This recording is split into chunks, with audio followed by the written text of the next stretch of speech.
Om Shanti, Shanti, Shanti. Welcome everyone to Satsang.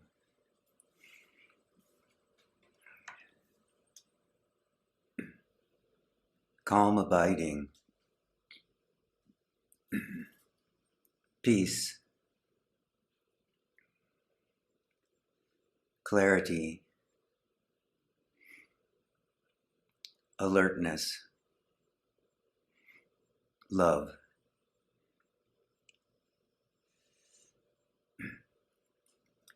These are the characteristics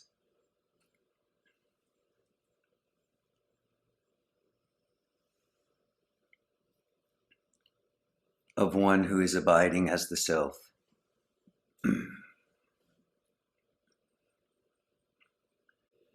This is true whether there is activity or stillness.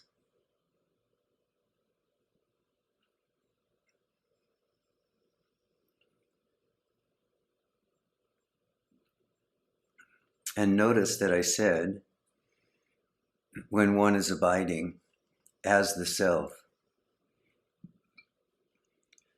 I didn't say abiding in the self. And the reason for that is that if the feeling that one has is that I am abiding in the self at this moment, there is still this subtle sense of me-ness.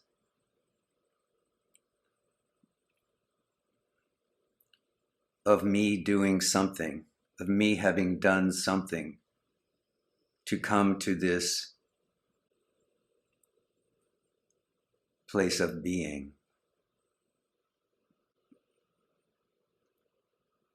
But you are always the self. In activity or in stillness. You are never not the self. So why do you need to effort to get here, where you already are? If there is that sense of effort, that I must do something, I must accomplish something, then there is still this sense in you that I am separate from the self. But the self is the unified field of oneness, of beingness, that which you already are.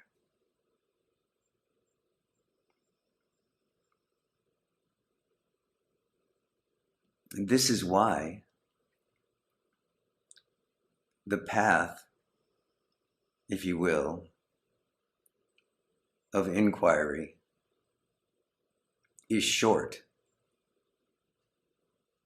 But as many of you already realized, it can be quite steep.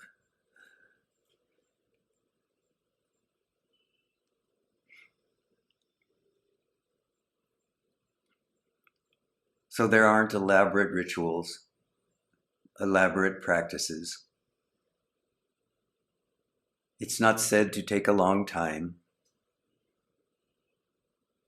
It's not necessary to wait until some time in the future when you have perfected something in order to realize, I am aware. Here, now, and rest. This is the short, steep path.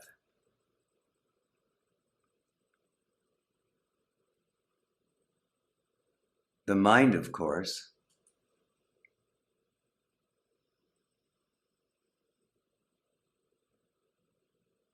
might want more to chew on than this directness. So it might want practices, long hours of meditation, rituals, years. This can be the demand of the mind. In order to veil the recognition, I am aware, here, now.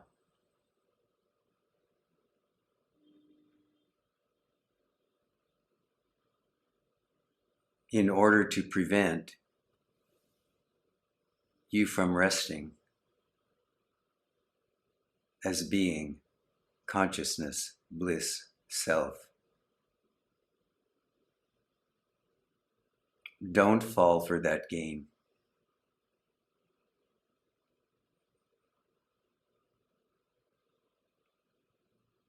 Keep coming back to the recognition. This felt sense of I, which I have throughout every moment of every day, in every experience, active or passive.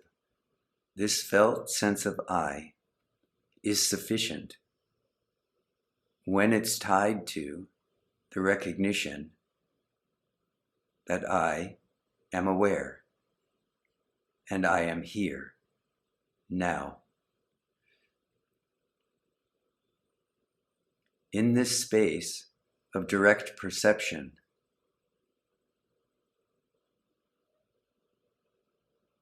there is calm, peace, clarity, alertness. These are the qualities of naked awareness.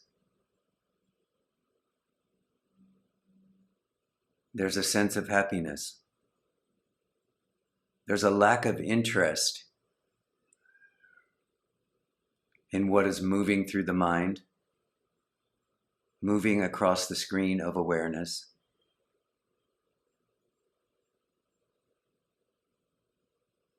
Sufficient to keep you from becoming attached to anything that comes up in body, mind.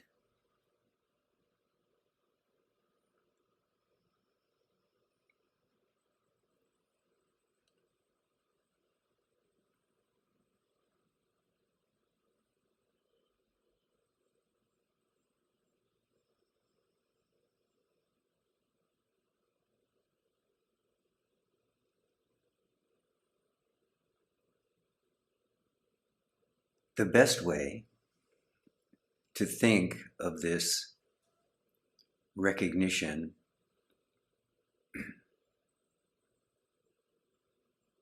that awareness is here and I am that,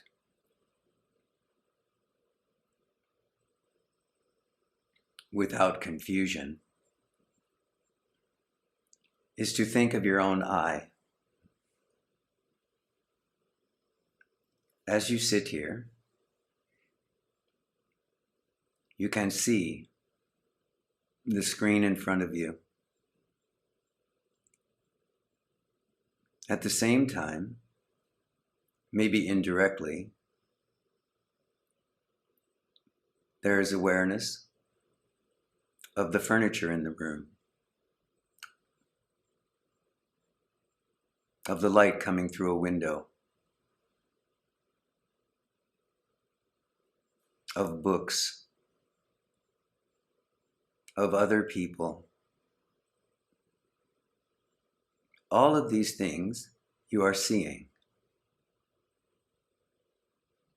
The only thing you can never see is your own I. You can see the whole world in all of its diversity, but you can never see the I that is seeing.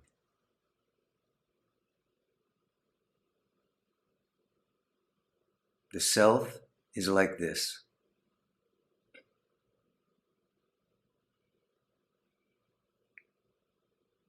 Sometimes I hear from some of you from many people. I do not understand the self. What is the self?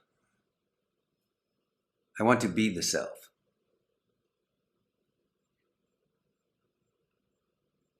The only answer, the only response that makes any sense to that comment is you are the self.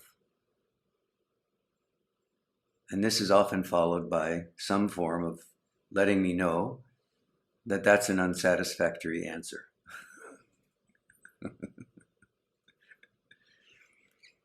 This is very similar to looking at the diversity of the world around you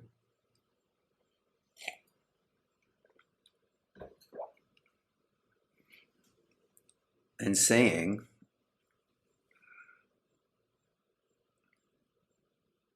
I want to see the eye that is seeing this. I can see all of this. I want to see the eyeball. You cannot. You can only see in all of its naked simplicity. And if you relax in that seeing, then you can enjoy the objects which are seen. If not, you are struggling all the time in this sense of separation. Being consciousness is very similar. If you are always struggling to be being consciousness, to see something about it which is unique to it, which can be understood by the mind, you will always be struggling. Therefore, the instruction is rest.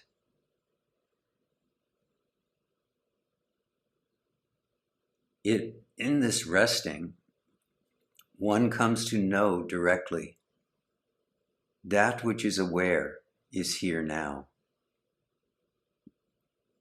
It cannot be seen, cannot be felt, cannot be tasted, cannot be thought about, except to confusion.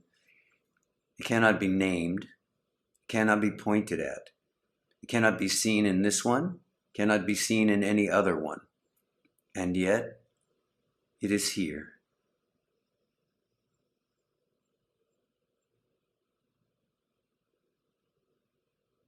It is that which gives light to every object which is seen in its presence. It cannot see itself. You will never be able to see being consciousness. You can only be being consciousness.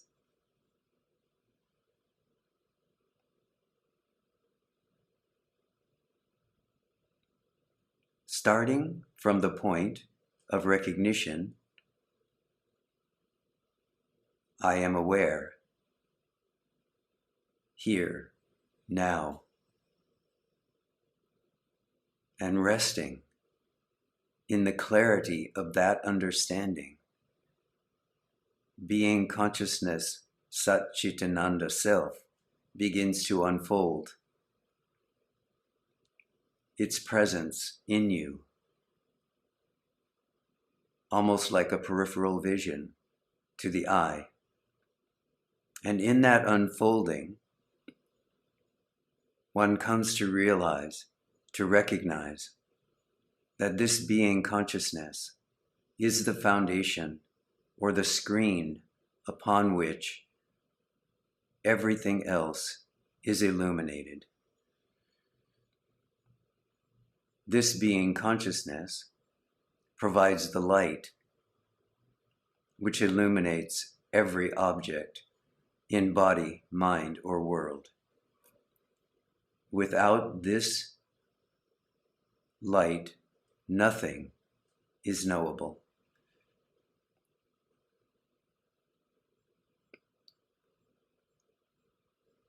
This light has its foundation in this experience of abiding calm, peacefulness, clarity, love, and alertness. When you feel,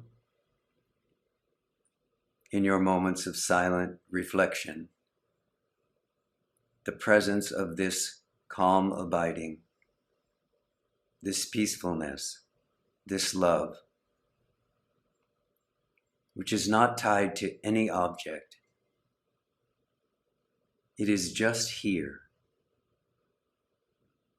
Know in that moment that you are abiding as the self. This little I that you normally think that you are is gone at that moment. It was never there in the first place. It's a fabrication of the mind. This awareness, which you are, which is always here and illuminates every object which arises before it, is your natural state. It is not something you need to achieve. It's not a goal you can set for yourself. You can only be what is already here.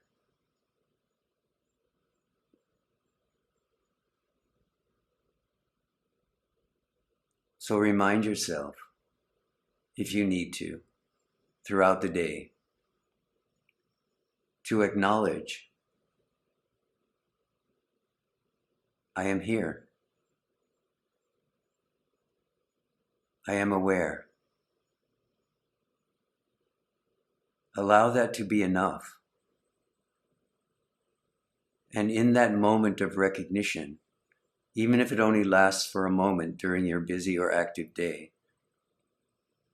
rest in that acknowledgement that awareness is here.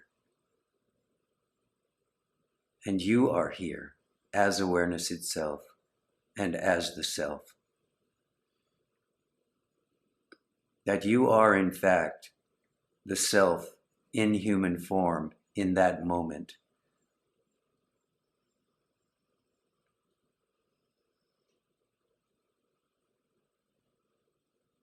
And rest in this clarity.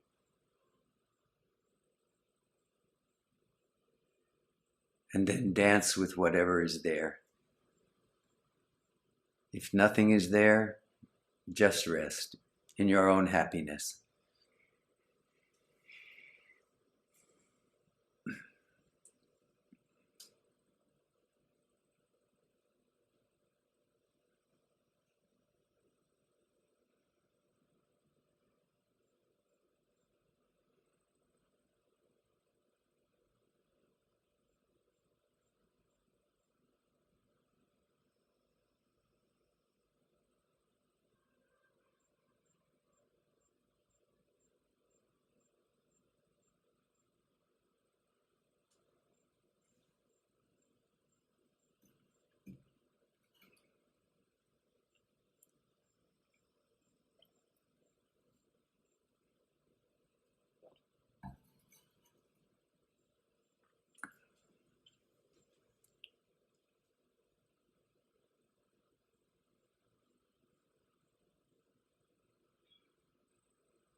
Who has something they'd like to talk about today? Anyone?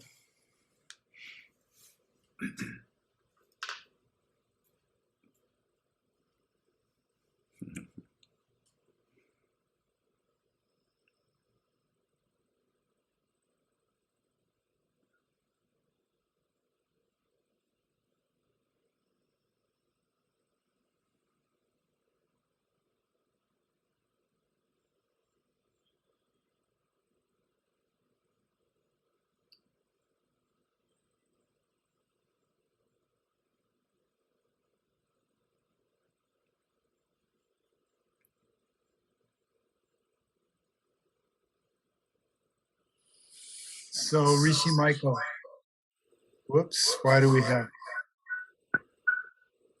echoing? Hmm. It's okay. Just go ahead. It's not echoing too badly here. It's echoing. Oh, there it is. Okay. Um, I was just sitting and whoa, yes, this has been a really good morning. Thank you for facilitating this. And I was just thinking, a couple months ago you were in New Mexico, and now there you are at the foot of Arunachala, and we're doing the same program. And I love it, and that's what it feels. It feels very, very, very uplifting to me today, just to study and know that we're connecting all around the world. And yeah, that's really all I wanted to say. That just a statement of joy. Thank you.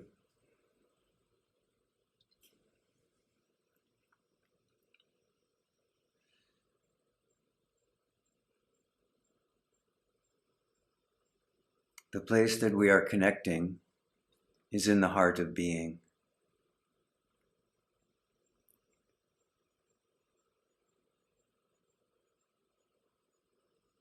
Wherever we are in the world, because the world is in the heart of being. It is in the nature of self-knowing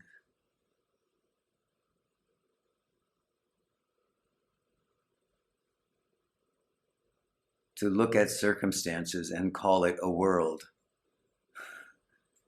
But in truth, nothing exists but the self.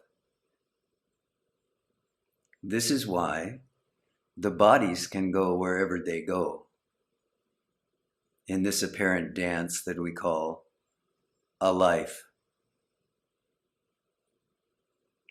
But the heart never moves. It is always here as being consciousness.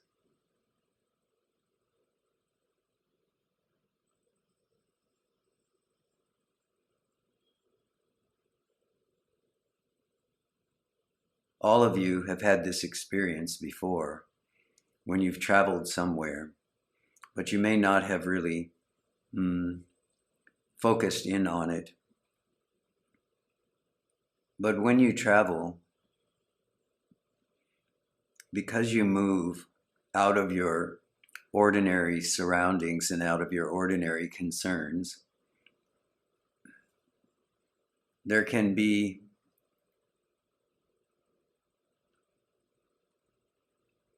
a peacefulness that takes over.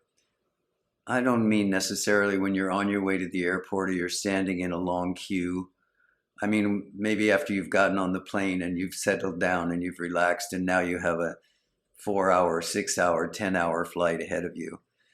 And you've settled down and you realize that there's a real peacefulness because in that moment you've had to surrender everything that you think is true about your life. There's nothing you can do about anything. So in this moment you find a way to just let go. But something you can notice, and I say this specifically to the two of you I know that are traveling tomorrow morning, you can notice that the consciousness which you are, the awareness which you are, is the same when you wake up. It's the same when you are in the taxi or in the car. It's the same when you are in the airport. It's the same when you are in the plane. It's the same when you are in the train station. Wherever you are going, though the body is moving, the sensations are associated with it, the activity is happening, it becomes somehow easier to notice that which doesn't move. The reason is because that which doesn't move is the one thing in all the shifting and changing of the pattern of travel that doesn't move. the awareness stays there present in every part of the journey, pleasant or unpleasant. It stays there in every part of the journey. And because it's compressed into a relatively short period of time, a few hours or a day, it becomes, if you are aware of it, if you are looking for it, if you are attentive to it, it becomes possible to see in that way, not awareness itself, but that which doesn't move. Right? Because I just said earlier, you cannot see awareness itself, you can only be it. You are here as awareness, not in awareness. You are here as awareness. And you are here as awareness in every movement that you make throughout your day. But somehow traveling long distances or whatever from country to country creates this opportunity to really be able to see sort of peripherally that which does not move, because everything else is moving and shifting continuously for a 24-hour period or a 48-hour period, however long you're moving. So yeah, this is another aspect of use everything in order to realize that which is aware is here now. Use everything in your experience.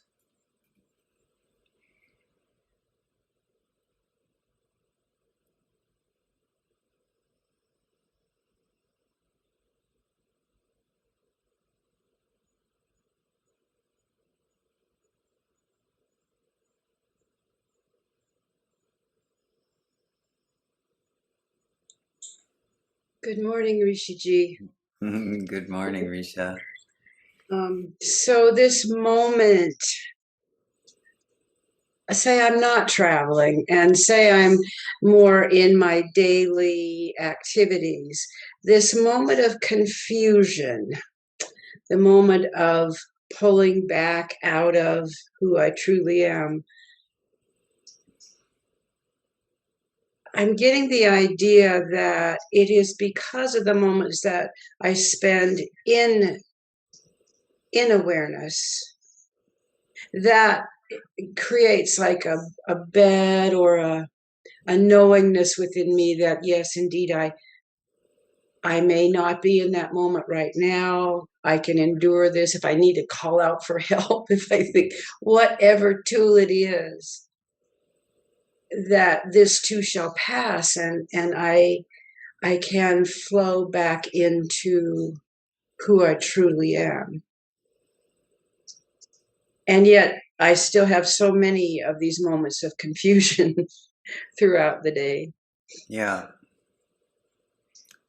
Do you feel that sense of confusion right now? No. No. So why not? What is the quality or characteristic that's present for you right now, which makes it possible for you to say, no, I'm not confused right now? Well, actually, it's a feeling of gratitude, which borders on stillness, but it was a feeling of gratitude that I have had these moments of awareness. Okay. Beautiful. Beautiful. So is it possible for you right now? You don't need to explain what it is, but is it possible for you? Is there a way for you to, through memory, perhaps, bring to mind that feeling of confusion right now? What does that feel like for you? You don't need to explain it to me.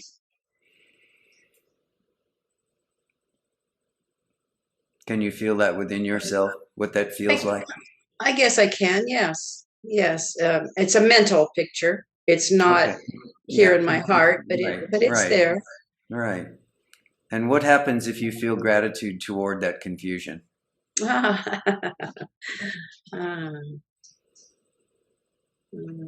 There comes a feeling of knowing then. of knowing that this is what is, and Yes. Confusion is here and all is well. yes, yes, I love that. Yeah, yeah.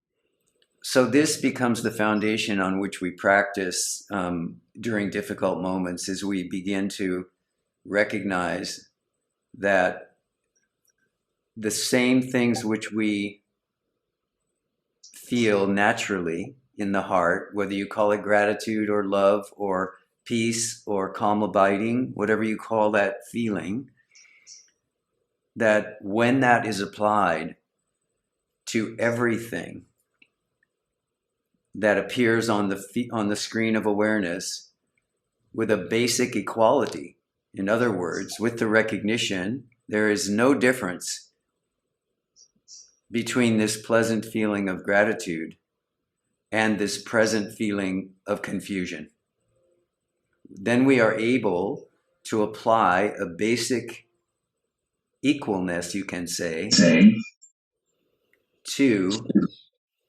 whatever is here. As soon as we become capable of doing that, you'll begin to notice that there's not so much disturbance when something like confusion or non-clarity or the thought, oh, I've lost it in some way, comes. When that moment comes, when you see that there is gratitude for every single moment of awareness without regard for what is the object that's on the screen, this becomes transformative.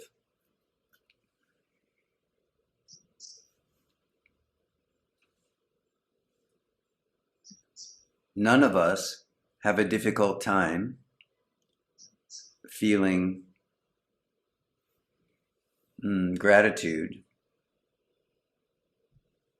for pleasant feelings, pleasant sensations, pleasant moments in the mind, body, or world. This is human nature, to feel peaceful and to feel gratitude.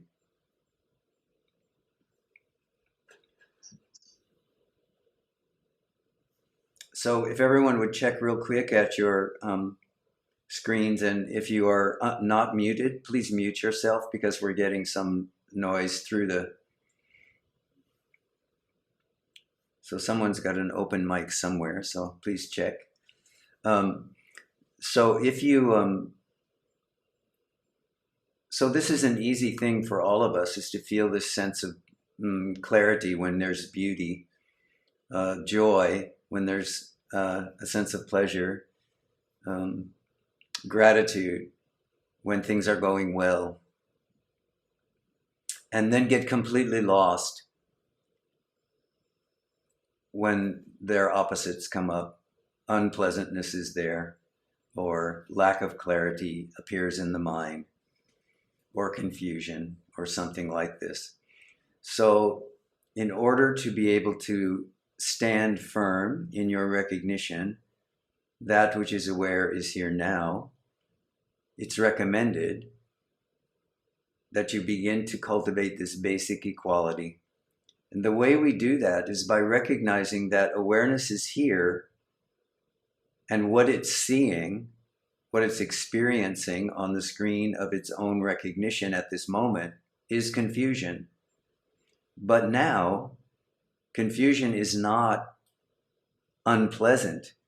Confusion is the same as the bell of mindfulness in a meditation sit.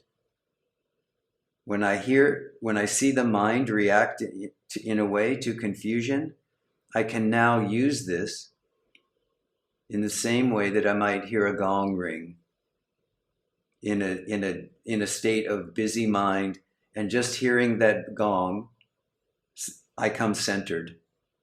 Yes, you've had this experience where you can be in a confused state, and maybe you have some music going, or you have something going on in the room, or you walk over to your own gong or your own chime or your own bell, and you give it a quick hit, and just in that intonation, you feel yourself come to center. If all of your activities are viewed as a bell of mindfulness, then a bright light reminds me I am aware. A loud noise reminds me I am aware. Doesn't disturb my meditation, it reminds me I am here. Disturbance is in the mind. The way out of disturbance is to understand the basic equality of everything rising in the world of duality and apply the same loving gratitude to whatever is here, not because you're trying to get rid of something you don't like, but rather because you want to acknowledge that this difficult moment of confusion or noise or a baby crying, whatever it is for you, this difficult moment, an argument with a friend or a lover, these difficult moments also remind us, I am here, I am aware, I am alive. And they become part of our sadhana. So that every single thing that comes, the state of the world, which is very confused right now, the state of the world, whatever it is not seen as something that's bad or something that needs to be gotten rid of. It's seen as a moment of mindful recognition that I am here, that awareness is here, and seeing something on the screen, which is passing, temporary, will go in its own time. Now I don't need to be afraid of it. I don't need to be confused by it. I don't need to be pushing it away. I can simply acknowledge that what is here is challenging, but it is showing me that I am aware.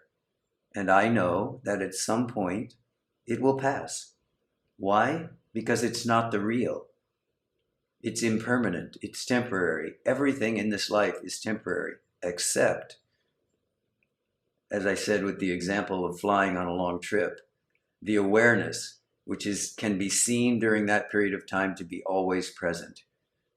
So if you begin to go through your day in that way, that no matter what is there on the screen, what is present in front of you, whether you're at your computer or you're making coffee or you're having breakfast or you're having an argument with someone or you're feeling a sense of confusion, all of those moments, you can, if you are watching the ways in which those moments come and go, the ways in which they shift, they rise, they stay for a period of time, and they leave, then you can have this very same experience in your ordinary day, that everything is coming and going in its own way, at its own time, and I am that which is watching it all happen.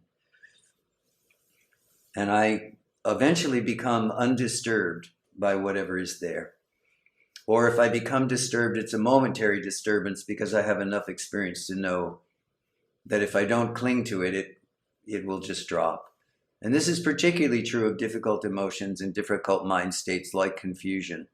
As soon as you attach to it in some way, that it's a difficult mind state, that you don't like it, that you wish it wasn't here, that you've lost your sense of awareness, as soon as you stop relating to it that way and simply say it's just another movement, it's just going by at that moment, can be challenging. You can acknowledge that, no problem.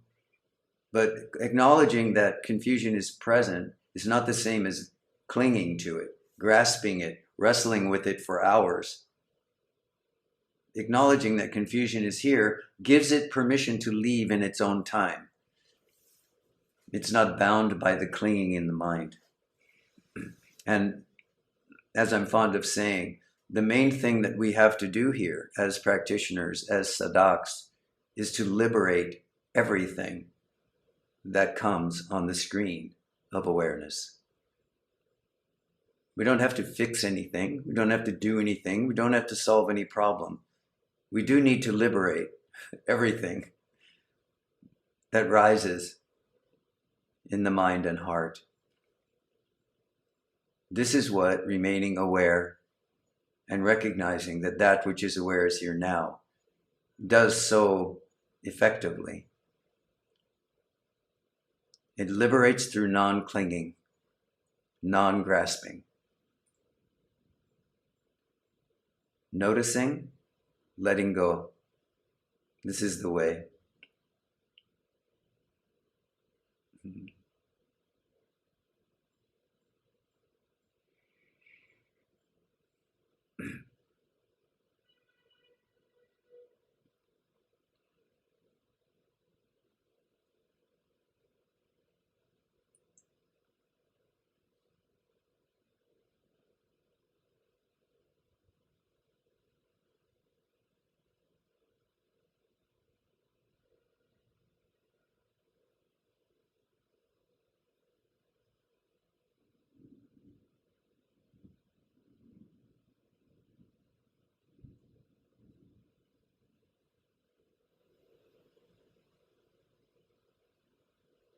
Should I share something? Yes, please.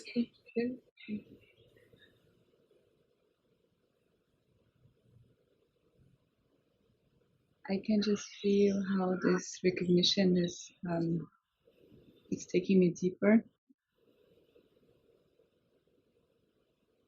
And recently I could just see how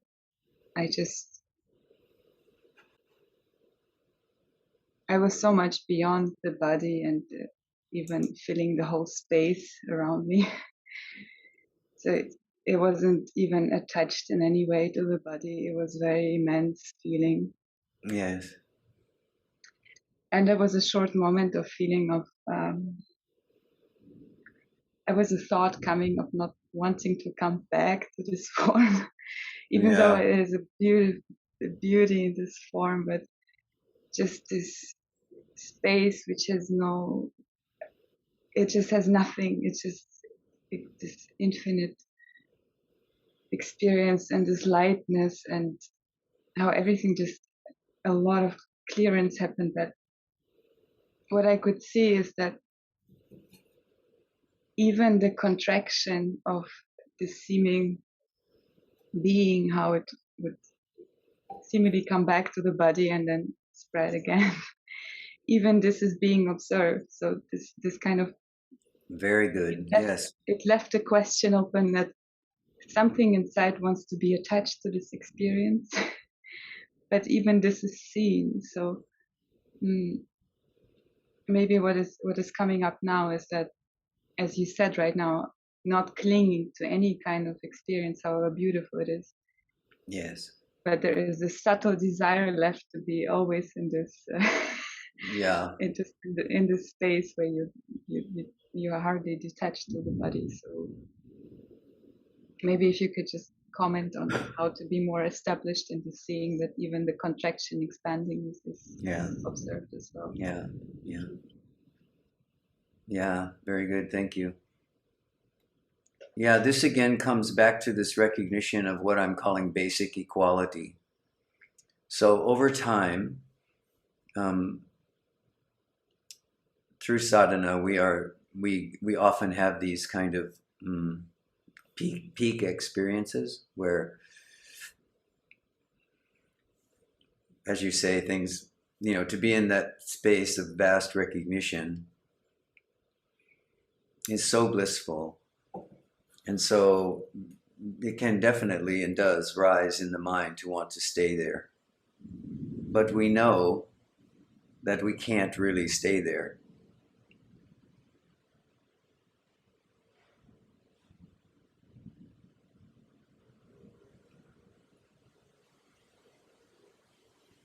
And the indication here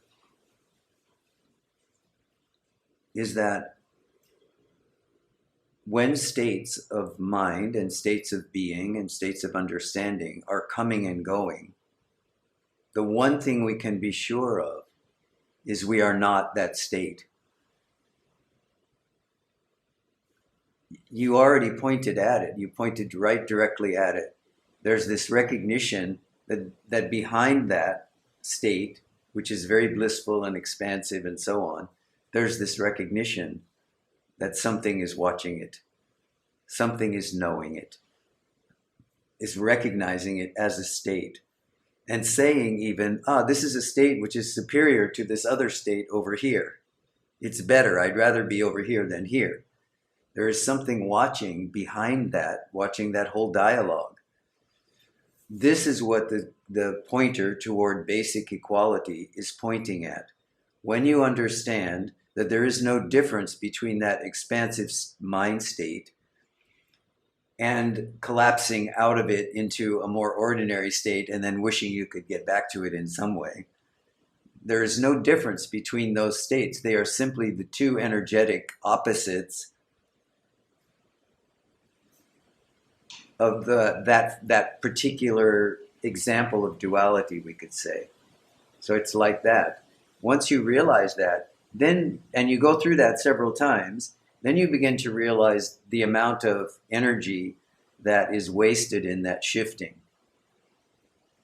And you begin to say, wait a minute, what is seeing this? I really want to know what's seeing this. I'm not really interested in that expansive state anymore. If it's going to leave, if it's going to stay, if I'm going to always be in that state, if that's what the definition of enlightenment is or whatever, then okay. But if it's just going to come and go, and I'm going to go back and forth between these two things, and I'm going to be put into this state of confusion or this state of not knowing what's happening here, or it's going to make me effort from this state to try to get back to that state, or if I'm in that state, it's going to make me worried that I'm going to go back to the old state beforehand. All this mind confusion can start to happen when these states start to happen. So it becomes really important to begin to understand that by falling back into the recognition that awareness itself is prior to all of this, then one begins to see the basic equality of both of those states and lose interest in both of them. So just continue going. Let the mind and body do what it wants to do about those exalted states and ordinary states, and let it do that dance, but keep in mind that you are not what the states are. You are what is aware of the states that are happening. Whether